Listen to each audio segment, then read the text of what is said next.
This is an SM Media production.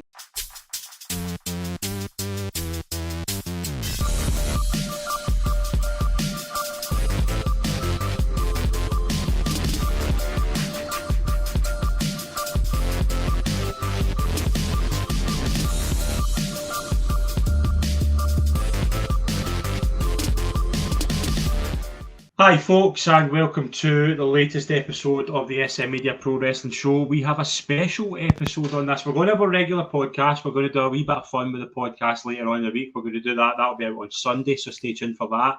We've also got a lot of wrestling content coming up this week, but we thought with Dynasty in the bag, we've watched it. We're recording this on Monday night. We're knackered watching it. Probably one of the best matches of the year anyway, isn't it?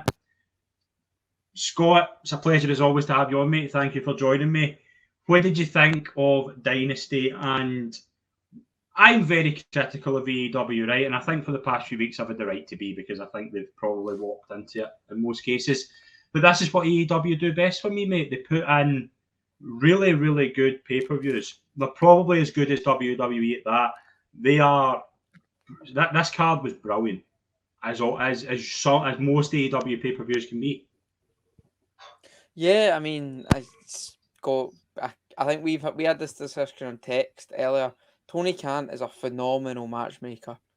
When it's not, people say it's easy based on the roster he's got, but he's bought that roster.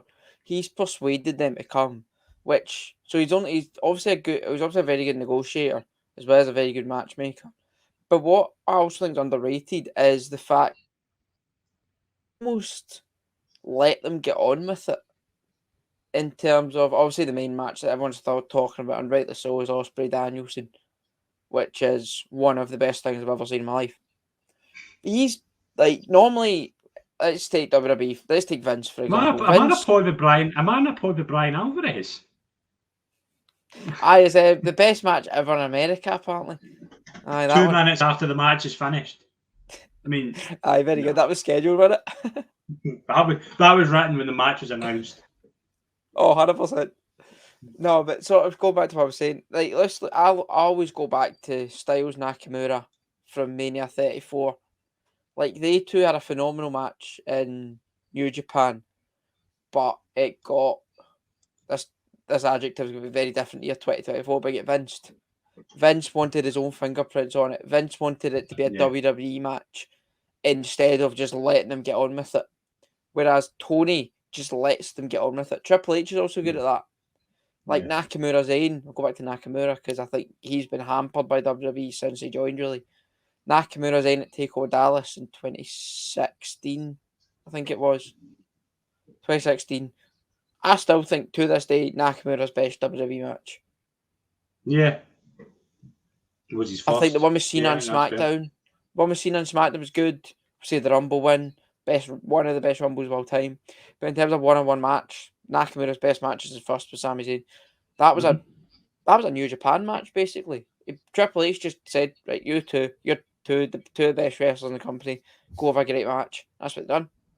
So, Tony's done this with Ospreay Danielson. He's just let them get on with it and just let them put their half. They said, right, you've got half an hour to put on the best match possible. Go do it. And that's what they've done. Before we get to talking about the whole card, we're going to review all the matches of Dynasty, including the pre-show. You've got something you want to share? Yes, I do. In November, I'm doing something called High Rocks, which is like a fitness challenge.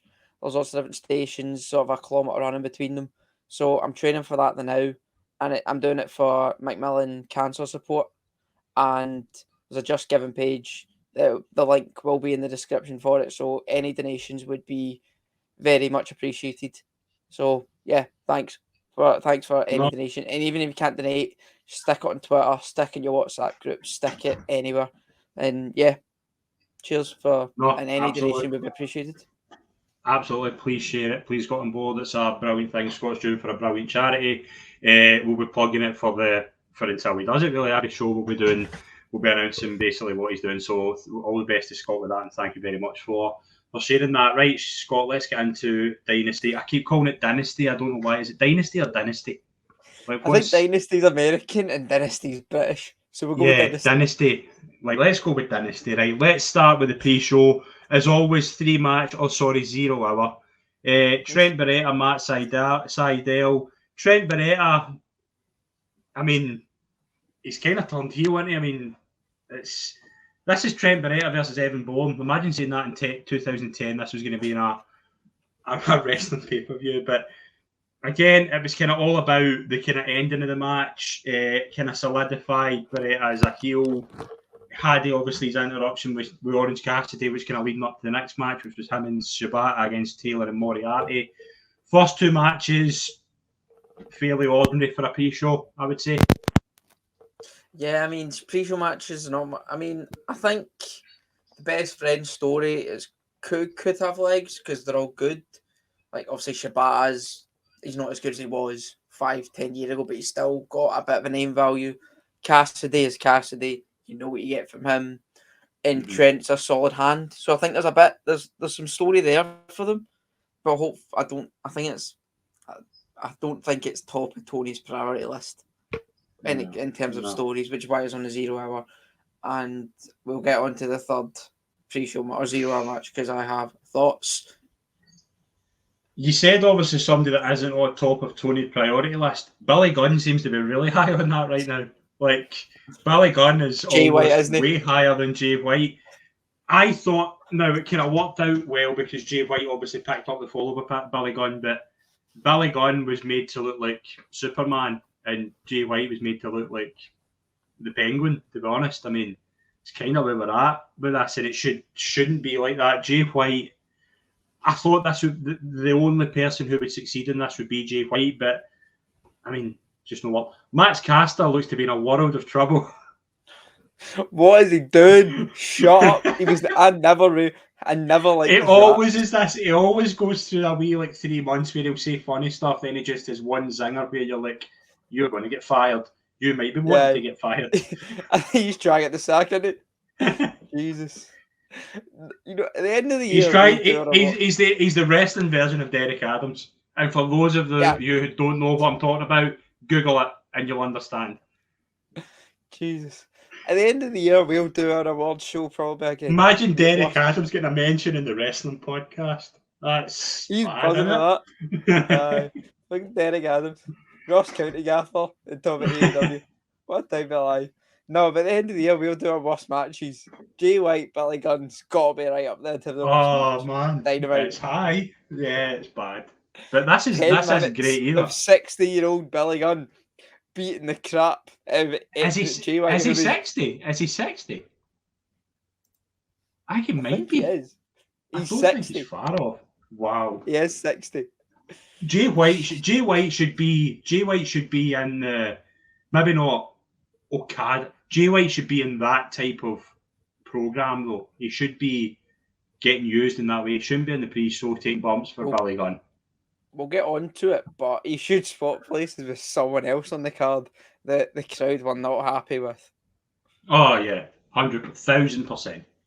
Like Jay White versus Hook would be a fun little program because they're two very different. Obviously, Jay White's obviously openly charismatic guy, and Hook sort of serious, doesn't talk, doesn't really care. So and then his opponent, God. Chris Jericho. Right. We'll get on to it. We'll get on to him, trust me, because there'll be probably a couple of minutes. But we'll start with probably one of the best starts to a pay-per-view in a long time. Okada versus Pac went half an hour. Brilliantly. We were talking a lot when Okada was getting signed. What's his presentation going to be like? This is a really, really good way to present Okada. And him and Pac just gelled very well. It's not match of the night, but it's probably second for me. It's up there. It's one of the best pay-per-view openers in a good while. I can't remember a better one for a long time. Maybe better than Rhea Becky, I think. Yeah, Rhea Becky. I was trying to think what opened the Manias. Drew Seth. It's probably better. It's better than Drew Seth. Yeah. Very different matches because both of them were injured. But it was better than Drew Seth. Obviously, I think it was better than Rhea Becky. Then you're going back. I can't even think off the top of my head. Because obviously, I don't think it's up there with your best openers of all time. Your Did Triple Gunther, H, Daniel Bryan. Did Gunther Sheamus open Clash? Don't think so. That might have been up there, but yeah, I think if it was up there, I think if it did open, we would be hearing about it more.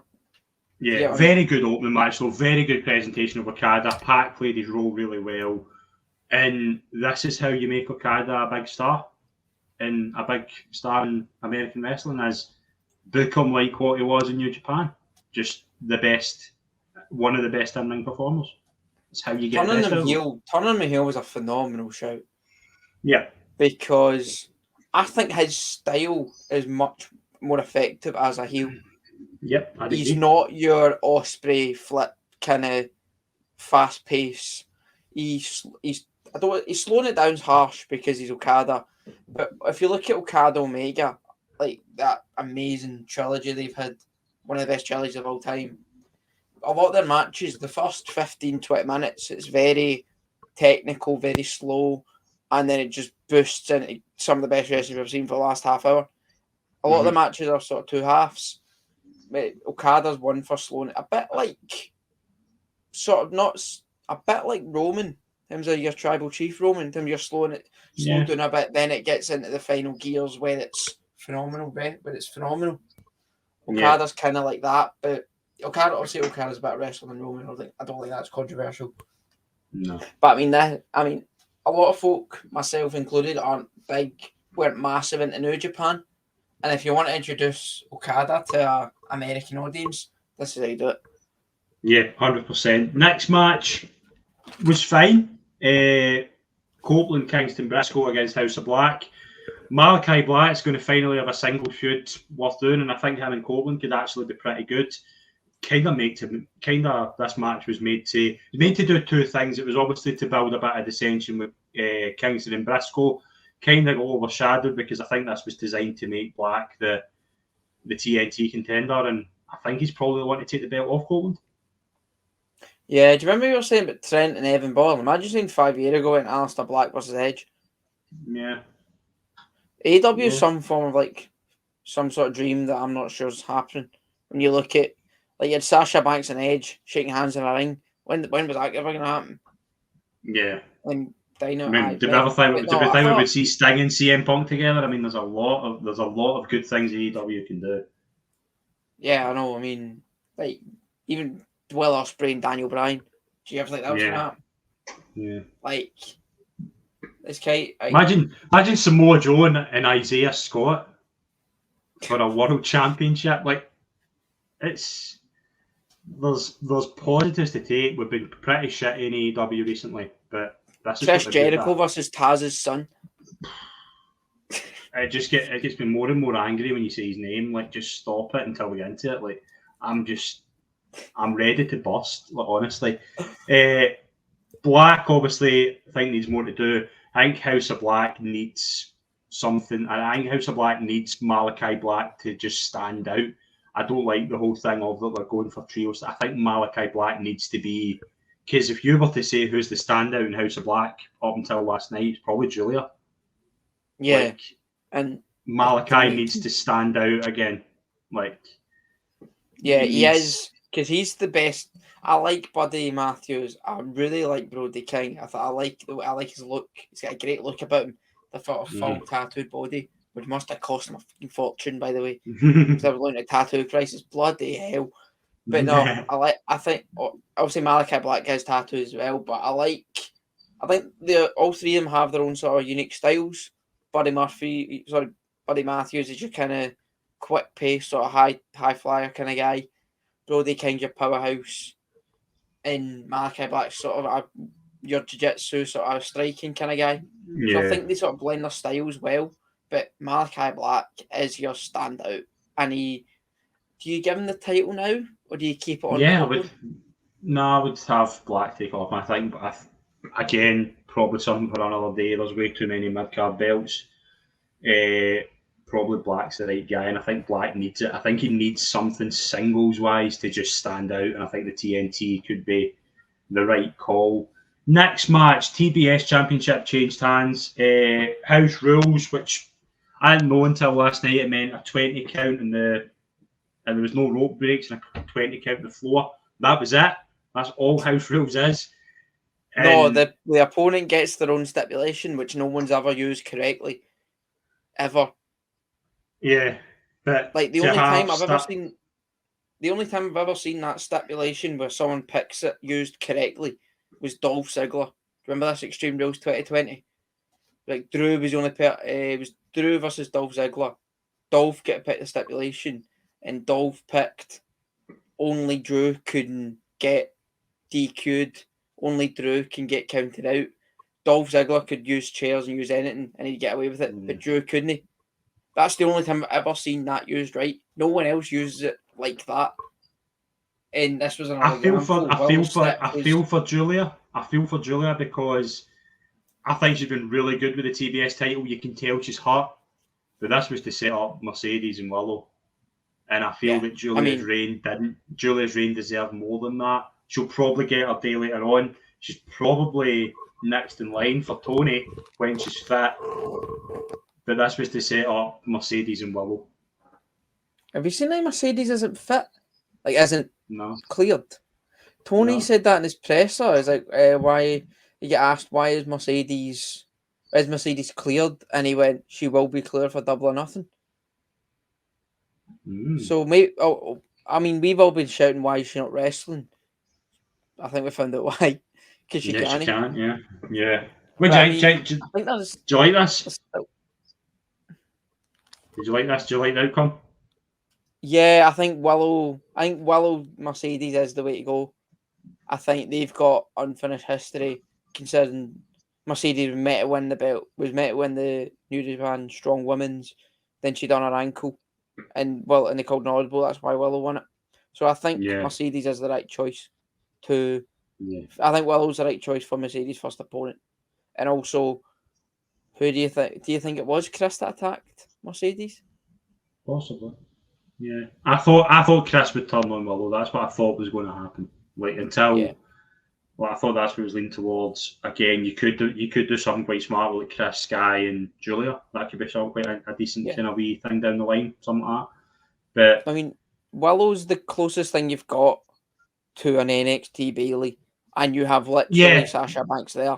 So turn Mercedes proper heel and do NXT Bailey, Sasha, and you've got something special there. But I think Tony will want to drag face Mercedes and get the merch out as much as possible, even though she'll still sell merch as a heel. She will still sell merch as a heel. Don't get Sasha's so much better than face Sasha or Mercedes. Yeah, of course, yeah. Next match was probably a really good physical contest, but I think it was more building towards a certain look that Adam Cole coming out of his wheelchair and then giving a certain look to Wardlow. That's kind of what I took from this, is that's what's going to be happening shortly. Kyle O'Reilly, Roderick Strong beat O'Reilly. I thought it was quite good. I enjoyed it. Two guys that you've seen do it before. You kind of knew what it was going to be. I think, like, if you were an ROH fan, this is what you wanted. But it was fine. Like, do you know what I mean? It was a match we've seen before. But I think it's probably into Cole Wardlow. That's what I took from it. Yeah, Cole doing his best Linda McMahon impression. That was my first thought. He stood up in the wheelchair, a big pop. It's Linda. But no, I think to be fair to Kyle, I was he put something on his Instagram. He put about big videos on Instagram about his injury. He was nearly paralysed because of this neck injury. Yeah. I think it was one of the vertebrae. If it was the one next to it, he would have been paralysed. So to get a 20-minute match on pay-per-view, it was still a decent match. And you could see, even like when he's moving his arms, you could see he's not like what he used to. When he's not NXT Kyle with him and Fish battering your DIYs and AOPs and teams like that. He's not that level yet, but that was obviously going to take time. He's done it for 2 years, basically. Yeah. So I think we'll wait a bit to get back to prime Kyle O'Reilly, but I think Roddy's a good opponent for him because they know each other well. They're good pals. body's going to keep him safe almost. So I still think he needs a wee bit of protection based on the kind of injury he had. But yeah, I think we're getting Cole. I still think we're leading to Cole MJF 2 at Wembley. Probably, yeah. If you get both that, but I think I'm not sure. I mean, I don't think Wardlow was to be in. I mean, I think they probably knew MJF was going to be away before they decided that Cole was a devil. So I don't think they were. Apparently, Cole was always the devil. Yeah, but I don't think I think like Adam Wardlow. I think they wanted maybe Wardlow and MJF to have a bit of a. I don't think turning Wardlow face because that's what's going to happen. I don't think that kind of makes overall long-term sense, and I don't know if that was a long-term plan, but like, it just doesn't fit for me in terms of. I think the Undisputed Kingdom's been a bit of a mess to begin with, but this to me would be a bad way to go. But Wardlow and Cole is probably what you do for now, but I don't think that was I don't think that should have been a long-term plan because there's more. Do you know what I mean? I think Wardlow and MJF is probably something you could revisit in different ways. Like I think MJF as a face, Wardlow as a heel could have been good.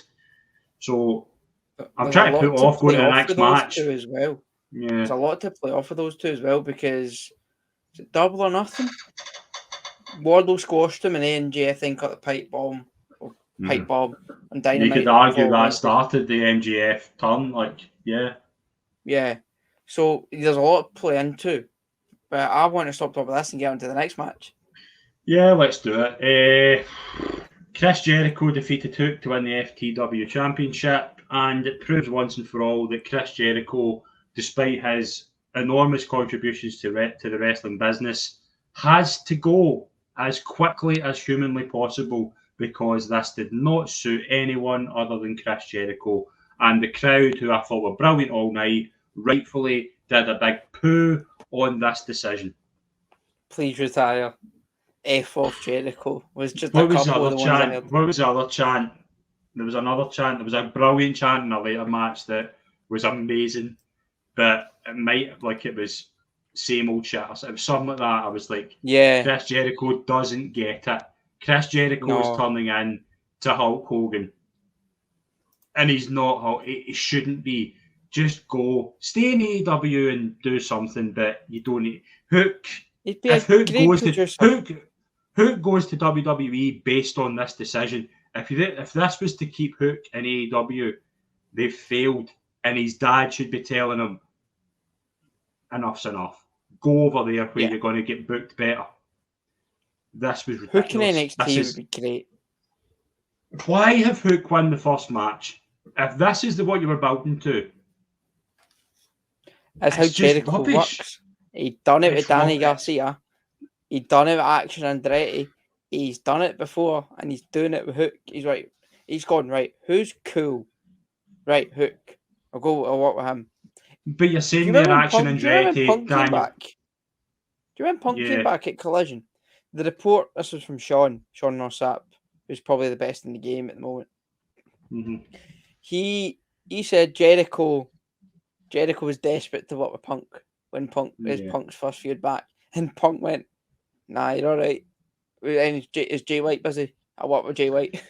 You mentioned though their Action Andretti and Daniel Garcia. Have they got over with working with Chris Jericho? Are they bigger stars than they were? No, it's done nothing for their careers. Daniel Garcia is known for a dance. Daniel Garcia was made by the Continental Classic. It wasn't made working with Chris Jericho. Action Andretti backstage promos. I don't know if you've seen any of his promo stuff on Twitter. Phenomenal. The Continental Classic stuff made Daniel Garcia a lot bigger star than what he was working with Jericho. Chris Jericho has went too long. Excalibur compared this to the original ECW. He's never watched ECW in his life if he thinks that's what that was. Do you know what summed it up? See the second Judas Effect, listen to the boos. Yeah. That's a crowd who, and you can argue maybe backstage things are not helping Jericho's interactions with the crowd, but this was bad. This was on an overall really good show. This was the one stain on it. This was the one crap stain. Yeah, this was it. And I really like Hook's potential. I think it's a big job to get him to recover from this. He probably needs to go to WWE to get away from this stain, because that's what this is. Even if he goes back, in months. Like the last good thing Jericho did was when he was Ring of Honor champ, and he went, "This is going to be the sports." I'm good because obviously he'll start I think he's got. He'll start another heel faction with who? Who is it going to elevate? It didn't. The only guy it elevated was Sammy. Like Sammy's going to go done back nothing for Jake Jake Hager. It's done nothing for them though. It's done nothing for Santana's in TNA.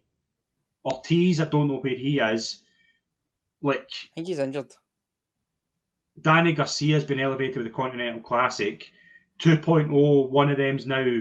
Congratulations to what's his name? Angelo Parker.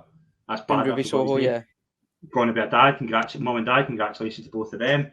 What has been done with them? T.I. Conti and Anna Jay, two terrific talents, done nothing for their careers. He's got a trademark, the Jericho Vortex, which is another internet joke that everyone makes. Because Hook's been putting the Jericho Vortex, the mid-card Who in that roster is going to be helped working with Chris Jericho right now? Who's going to get the doing the opposite to anyone? That's that, and when it's that point, do you know what I mean? This is NWO type nonsense where it's just staining everybody that's involved in it. It is. It's just like late NWO stuff of just enough's enough. Do you know the big thing as well is that I'm a massive Chris Jericho fan from back in the day. I loved Chris Jericho. Chris Jericho 2016 is one of my favourite characters.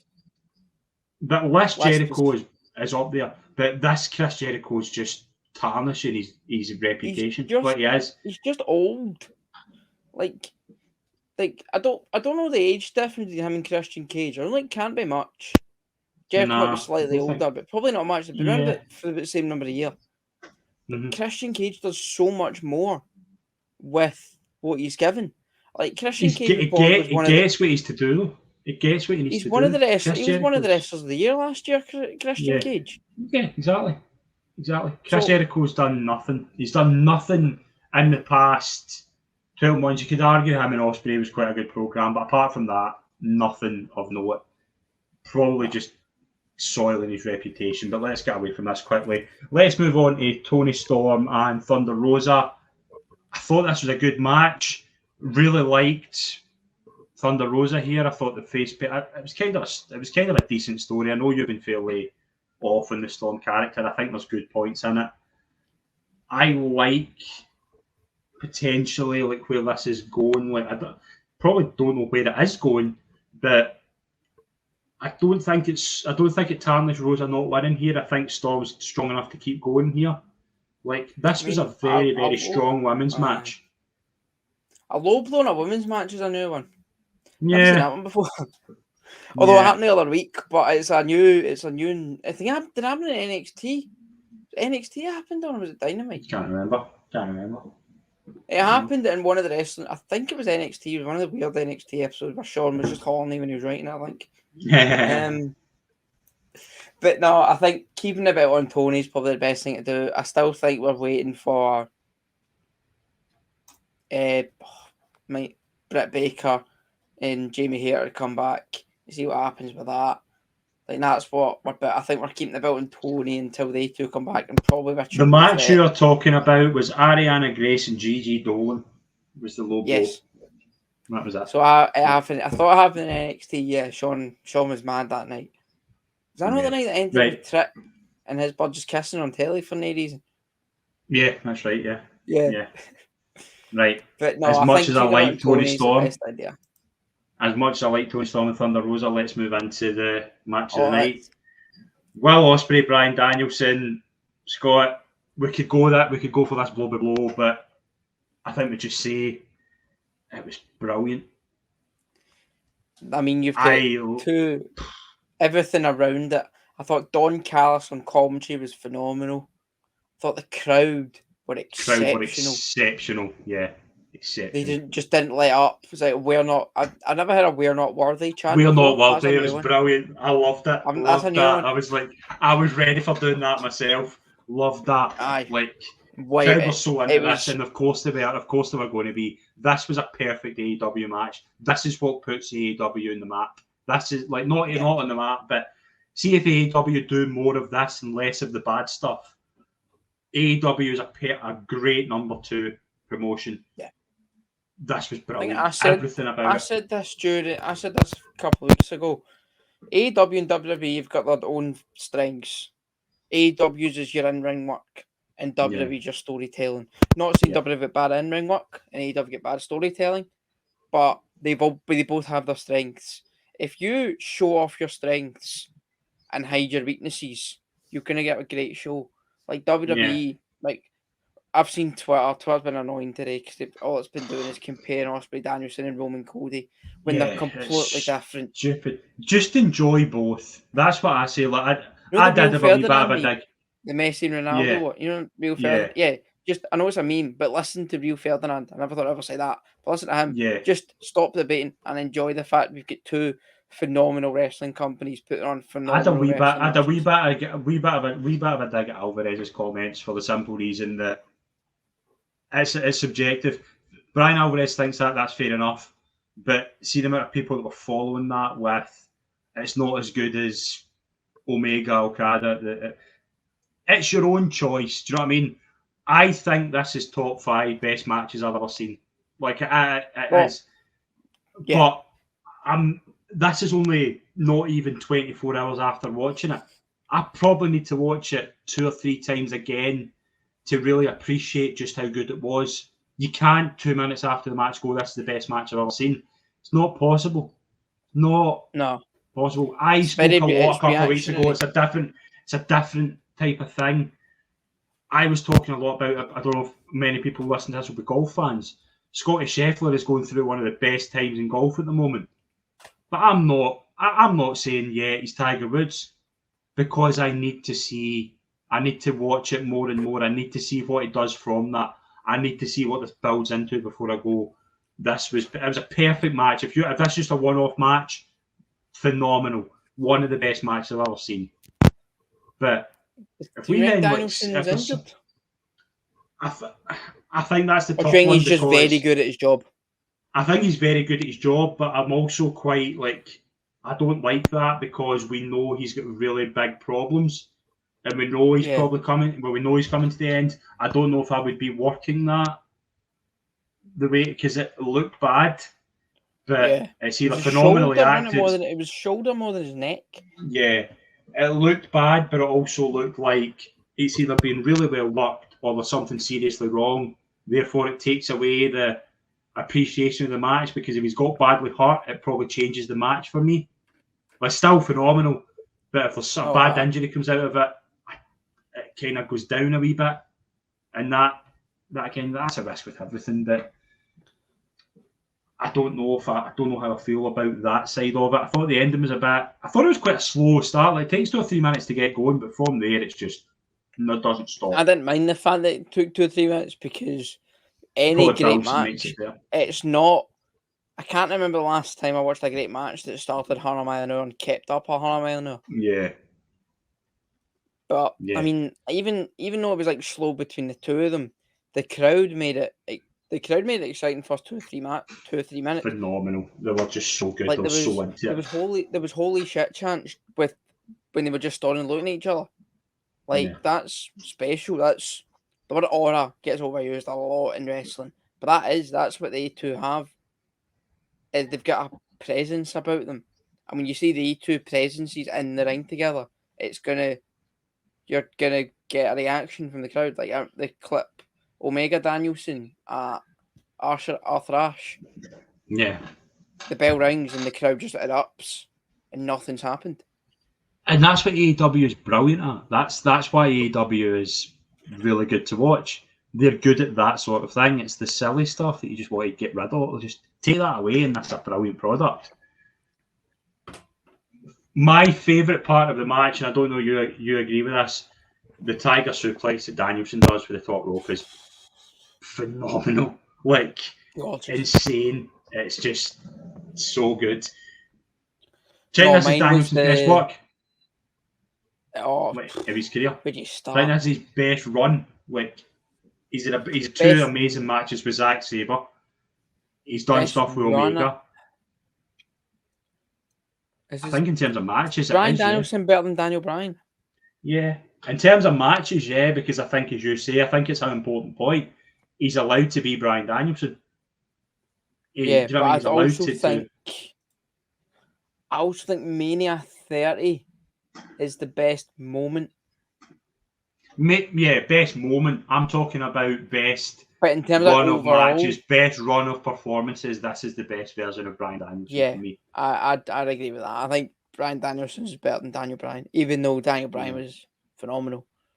Yeah, like the stuff with Wyatt, even out with Mania, the stuff with the Wyatts. The fact he ruined the Royal Rumble by not being in it shows how good he is. Right, he ruined two Rumbles. We'll get into the big baby face later on. Will Ospreay leaves this looking like the superstar of AEW. He does. And Swerve, obviously, he is, yeah. And I loved it. As you say, Don Callis there was another brilliant moment as well. He was helping it as well.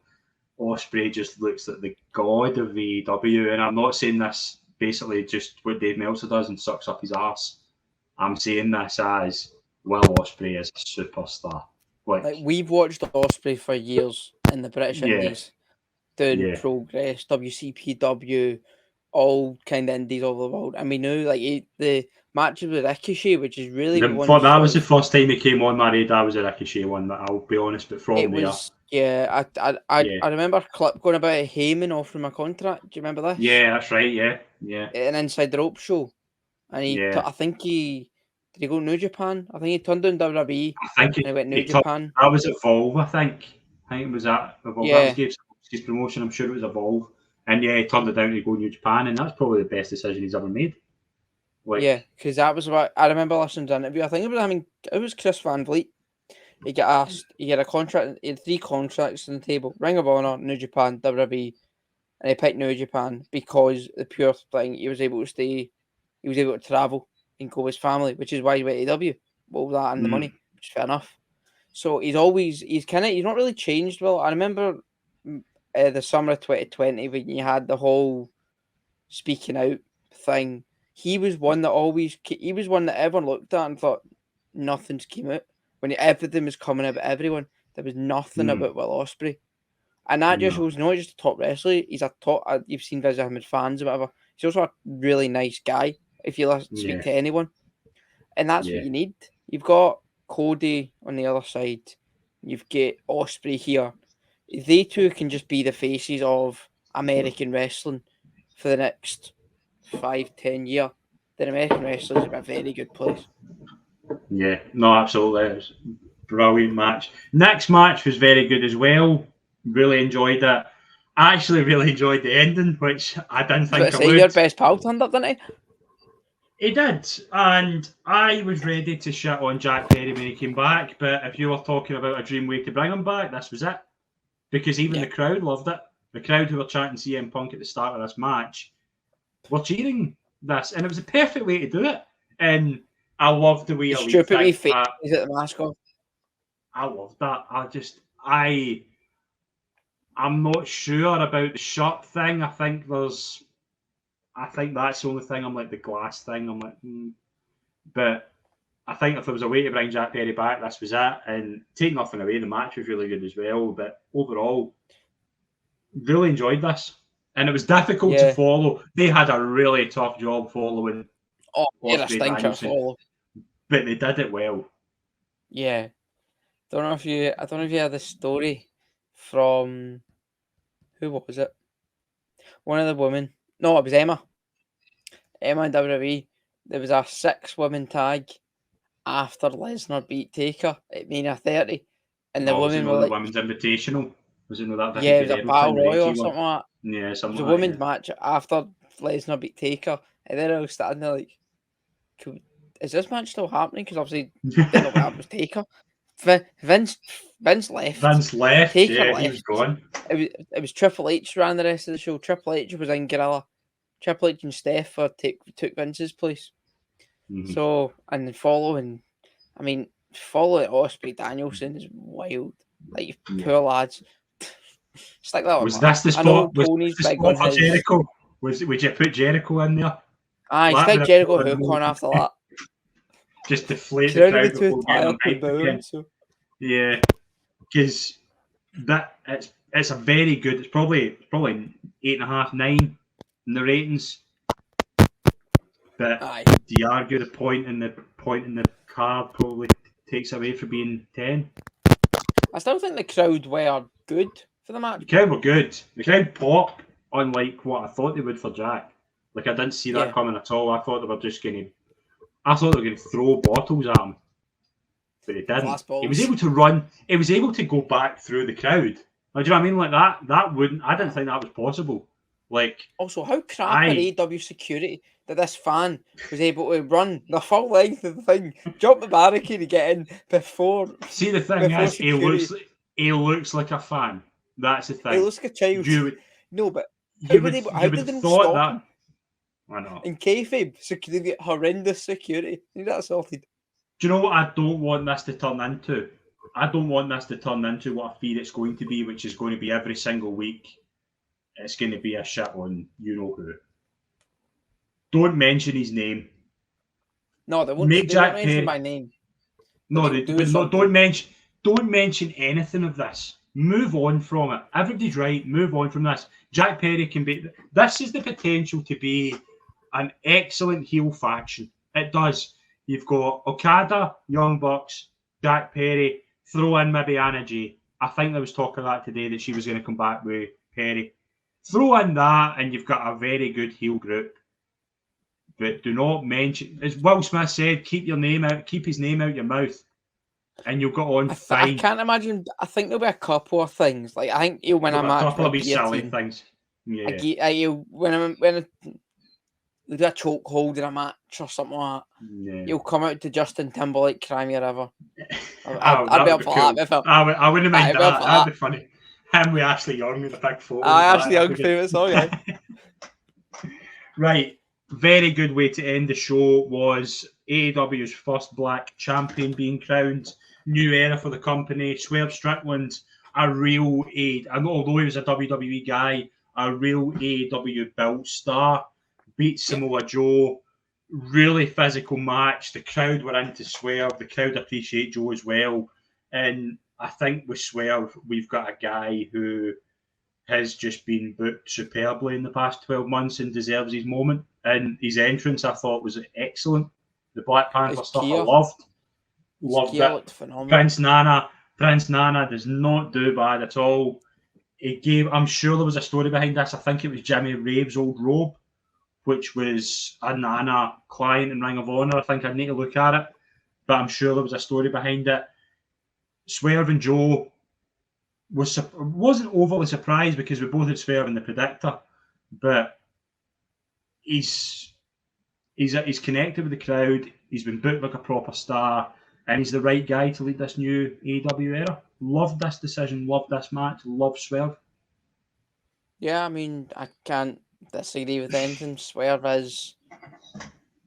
I think when you look back at Swerve's NXT run, he was always a mid to upper. He was always a mid card guy. I mean, Hit Row were okay. He did stuff with Gargano, which was a bit fun, but he was never this level. The way Tony's booked him, the way he's improved, the presentation, everything's been perfect for him. And I think put the belt on at the right time as well. I think you're probably going into Swerve Hangman again after this, but for the belt. And then Swerve will win that. And then you've got maybe an MJF come back. Maybe a return. I don't know when. Omega's probably back. Maybe Omega's probably out another while. Omega's going into something with Okada. Yeah, Omega Okada at Wembley. Yeah. Stick that at Wembley. If Omega's fit, stick that at Wembley. That will be unbelievable. I've got 4 matches for Wembley. Right. I think I've got it 4 And as well. Right, I think 2 are obvious, and we've mentioned 1. I think you do Young Bucks FTR again at Wembley. That wasn't mine. I Go think through you do yours and that wasn't mine. Storm, Mercedes. Although I don't know if they're going to go down that road now. I think you unify both belts. I don't think you need to. I don't think you need a mid card TDS. I think you unify both. Probably Storm and Mercedes. I think Okada, Omega, and I think Strickland versus Strickland versus Osprey. I had Strickland Osprey. Omega Okada. I had Mercedes, Jamie Hayter. Possibly, yeah. Could do. And what was the 4th one? Mine gone blank. Oh, Edge Christian. Or Copeland Christian again. Yeah. I'd do that at Wembley. Yeah. Something like that. And then Danielson Sabre Jr. again. Do that at Wembley. Yeah. I think this Wembley will be better than... I think this All-In will be better than last year. Yeah. I don't know if MJF will be back, but probably MJF Cole will be. MJF Cole, aye. Yeah, possibly. I think you're more looking at worried about Cole will be back before rather than MJF. I think MJF will be back. I think MJF will be fit before Cole is.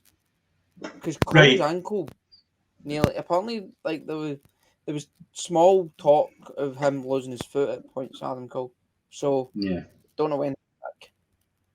Right.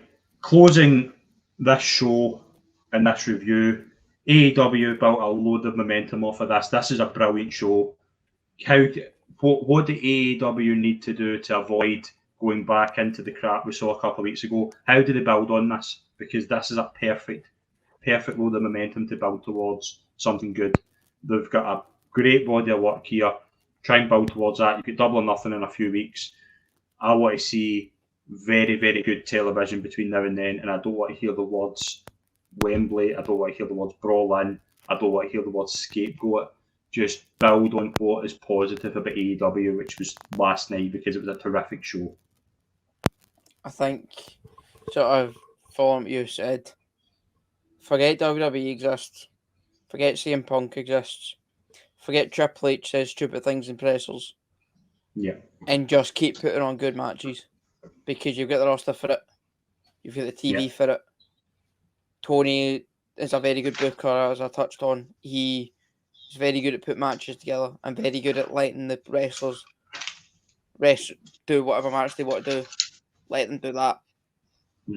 And keep Jay White away from Billy Gunn. Yeah, 100%. Put Jay White in a good Chris program. Jericho away from everyone. Yeah. We will be back on Sunday. We are going to do a very special mock draft. We're going to look at the WWE draft, which will be the first part, will probably be in the bag by the time we've filled it out. We'll have that out on Sunday. We'll also have some good pieces going out to the channel this week as well. Scott, thank you very much for coming in at short notice and helping out with us. And see you on Friday. Yeah, I'm looking forward to it. I make sure to donate with a link in the description as well.